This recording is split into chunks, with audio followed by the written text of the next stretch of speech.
O Brasil é um país que ele tem uma aptidão natural para a produção de carne. Olha lá o desenho que eu coloquei. Para a produção de carne a pasto. Essa ilustração que mostra bem a realidade do que é o Brasil em termos de, lógico que tem regiões montanhosas, tem regiões alagadas, tem regiões de pasto sujo, mas o que eu quis mostrar é isso. O Brasil tem essa aptidão natural devido à temperatura e devido ao regime de chuvas.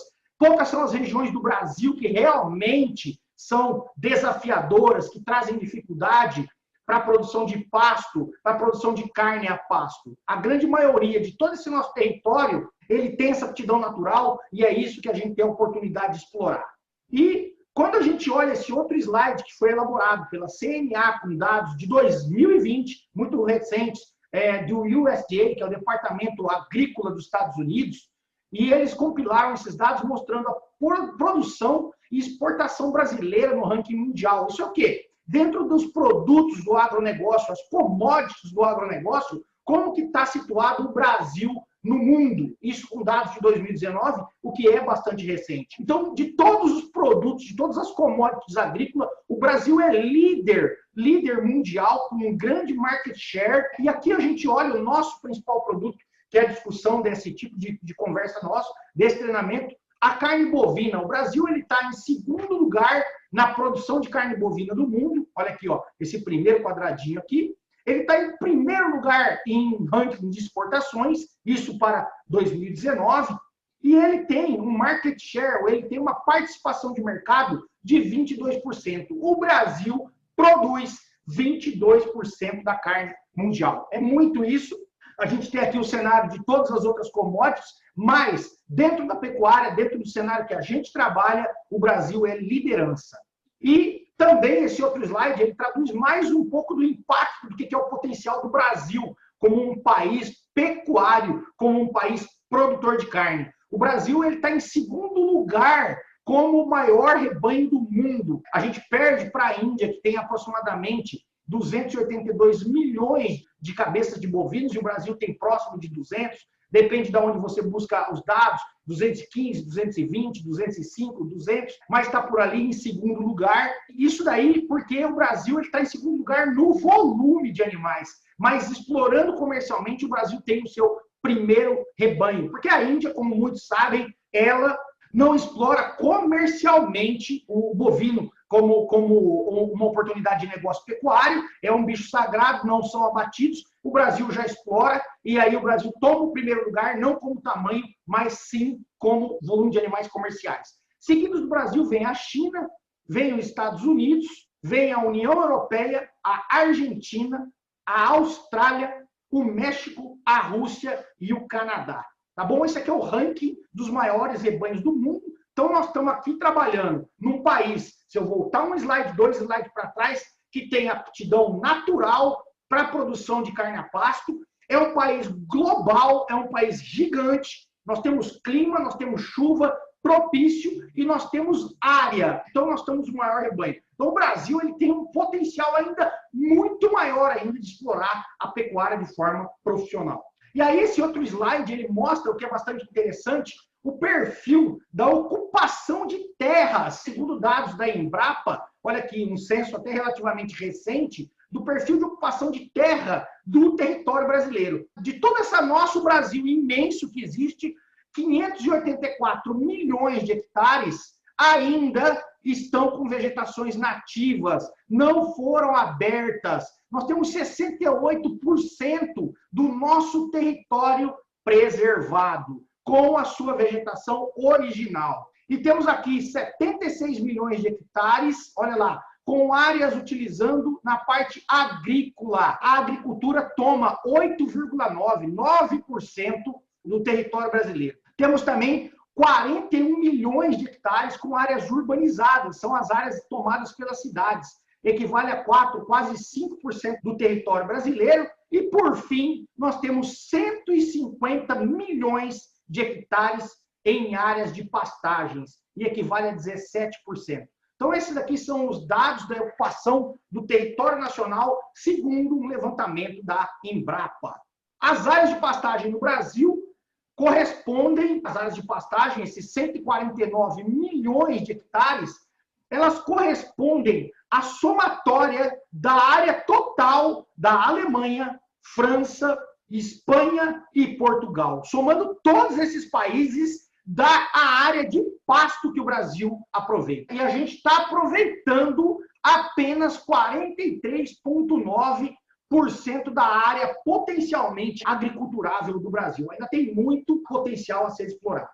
Então, em relação às pastagens da pecuária brasileira, e eu coloquei esse slide, que é um slide bastante interessante. Aqui é um dos exemplares, a rainha, uma das rainhas, que é a braquiária brisanta, que está aqui formando essa área, bastante pastejada, um pouco baixa, mas quando eu fiz essa foto, mas as famílias do gênero braquiária, elas tomam a grande maioria das pastagens artificiais do Brasil. Vamos ver mais algum conteúdo sobre isso?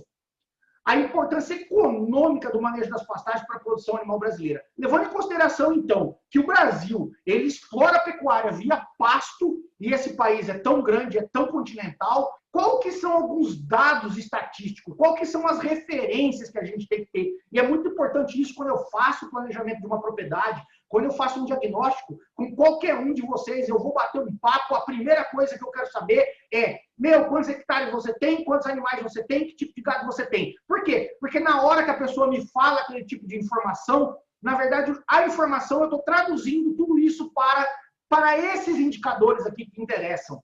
Taxa de lotação e produção de carne. Então, a taxa, e eu preciso comparar, a gente chama de benchmark, ou um comparativo, eu estou comparando qualquer fazenda que eu estou fazendo um levantamento com a média brasileira, ou com o potencial que eu posso chegar dentro daquele tipo de solo, dentro daquele tipo de pasto. E a taxa de lotação média brasileira, ela varia de 0,7 a 1 unidade animal por hectare. Então, olha lá, quando você quiser conversar comigo e falar, Marcelo, será que a minha fazenda está boa? Será que a minha fazenda está ruim? Será que eu tenho muito gado? Será que eu tenho pouco gado? Lógico que mesmo não estando olhando as pastagens, é preciso fazer uma leitura, é preciso fazer uma verificação. Eu vou fazer essa conta para você. Se você tiver muito abaixo de 0,7, provavelmente ou a tua fazenda é degradada, ou o solo é muito ruim, ou ela já está numa condição que ela não suporta animais. Ou se você tiver com uma taxa de lotação muito acima de 1,3, 1,4,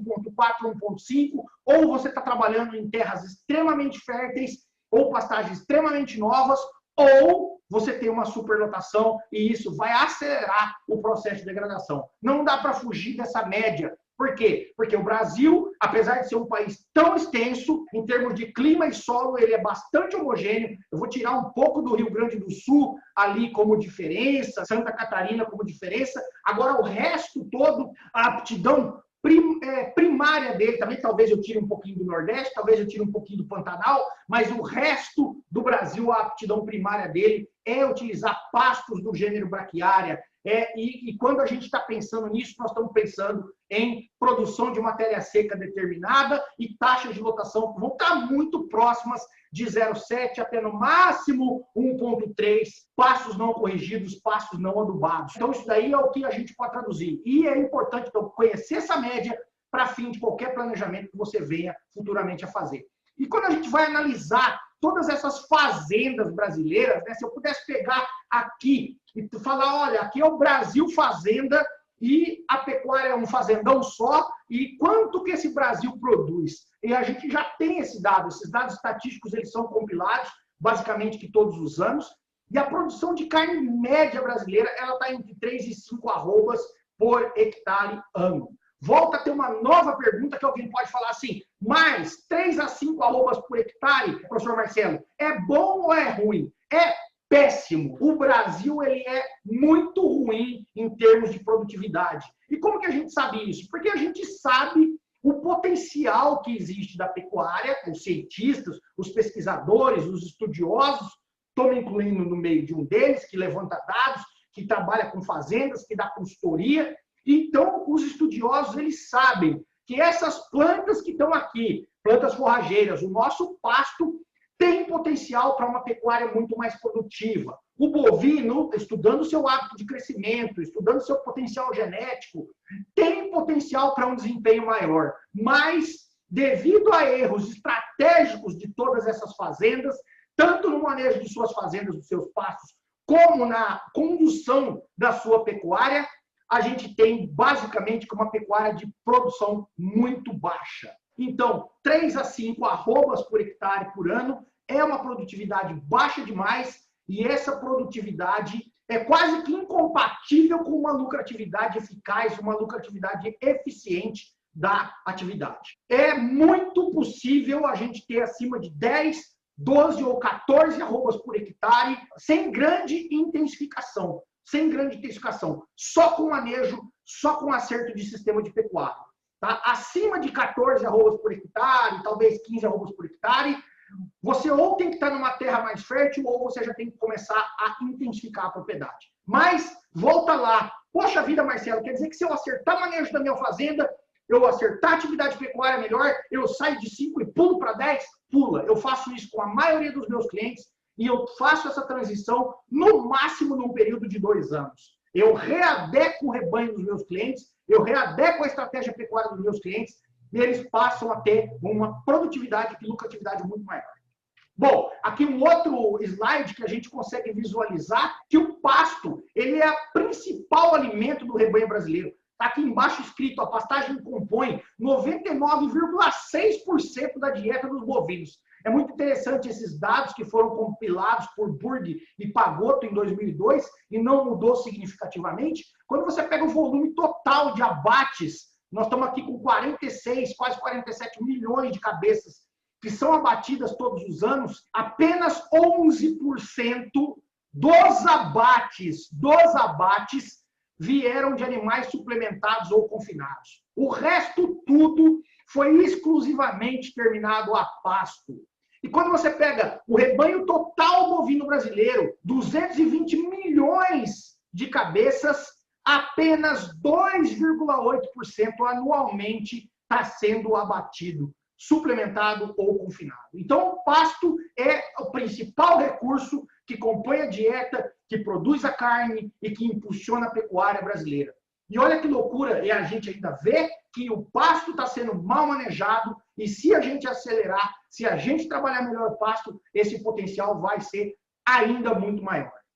Agora, o grande problema não é só maravilha. A gente falou do pasto, a gente falou do potencial do rebanho bovino, do potencial brasileiro de produzir carne a pasto. E qual é o grande problema que existe?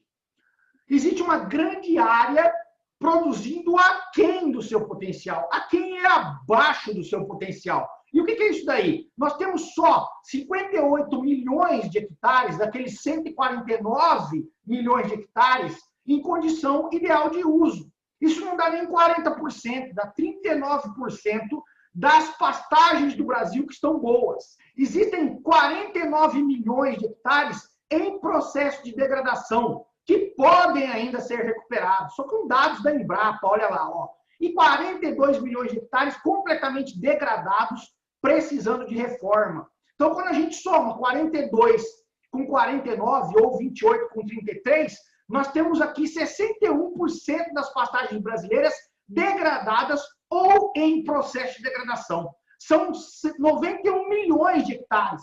É muita coisa. E isso daí está fazendo o quê? Está fazendo com que a pecuária brasileira se torne uma pecuária menos produtiva, se torne uma pecuária menos competitiva. Por um outro lado, para quem trabalha nessa área, vários aqui que estão participando desse treinamento, eles são profissionais que trabalham na área de planejamento, na área de condução de negócios de produção animal. Isso aqui é um grande campo que existe de trabalho. Nossa, 61% das áreas de pastagem, então 61% da área brasileira, ela está precisando de alguém que vai pegar na mão desse produtor rural e vai falar: meu amigo, a coisa está errada, eu preciso te ajudar. Você tem potencial de trabalho, você tem potencial de corrigir o curso de degradação que aquela fazenda, aquela empresa está indo, para que ela se torne realmente muito mais produtiva. Quais as consequências, então, da degradação das pastagens? Para a gente poder finalizar essa primeira etapa do nosso bate-papo. As consequências são, primeiro, redução da capacidade de suporte. Olha lá, reduz a capacidade de suporte, cabe menos animais. Com isso, aumenta os custos com limpeza e reforma. Por quê? Porque as pastagens vão sujar através do mau uso, vai também degradar, vai precisar reformar. custo é gastar dinheiro, tem que fazer reforma, tem que gastar com limpeza. Essa pastagem ruim vai reduzir a produtividade, vai cair a produção de arrobas por hectare por ano, vai, consequentemente, reduzir a lucratividade, vai reduzir a produção de reais por hectare ano e vai levar a uma descapitalização do produtor e, no final, a inviabilização da propriedade. Quando chega nesse final que a gente conseguiu chegar, nesse cenário em que o produtor, através do uso inadequado das pastagens, ele acabou com a sua fazenda ao ponto de inviabilizar a sua propriedade, o que vai acontecer fatalmente é ele vai estar descapitalizado, ele não tem condição de melhorar o negócio dele, ele vai acabar tendo que vender a propriedade dele, porque ele não está conseguindo mais produzir capital a ponto de conseguir girar o próprio negócio. Eu vejo isso acontecer todos os dias, eu vejo isso acontecer todas as horas, aonde produtores, eles estão, ano após ano, trabalhando errado dentro da sua fazenda, fazendas ou patrimônios que valem, às vezes, milhões, mas eles conseguem, o próprio dono, através da gestão errada da sua empresa, através da gestão errada do principal recurso dele, que são as pastagens, degradar a fazenda, perder poder aquisitivo, perder força financeira e acabam tendo que vender. Aquele cara que tem um pouco mais de escala, ele começa a vender pedaços e depois, lá na frente, ele chega ao ponto de ter que vender tudo. É um cenário triste, isso acontece muito, mas é um processo que pode ser parado. Se houver inteligência de planejamento, se houver inteligência de diagnóstico, se houver inteligência de gestão, a gente consegue ir lá. E isso é o que eu faço nas propriedades. Eu entro lá e quem me conhece, e muitos que estão participando aqui são também meus clientes, quem me conhece sabe que eu chego lá e eu falo para com o manejo errado, para com o gasto errado e para com a estratégia pecuária errada. E quando a gente muda esse rumo, em que eu faço o meu cliente gastar menos e eu faço o meu cliente entrar no rumo certo, não só da estratégia pecuária, mas no rumo certo do manejo da sua fazenda, eu transformo essa fazenda numa empresa muito, muito mais lucrativa.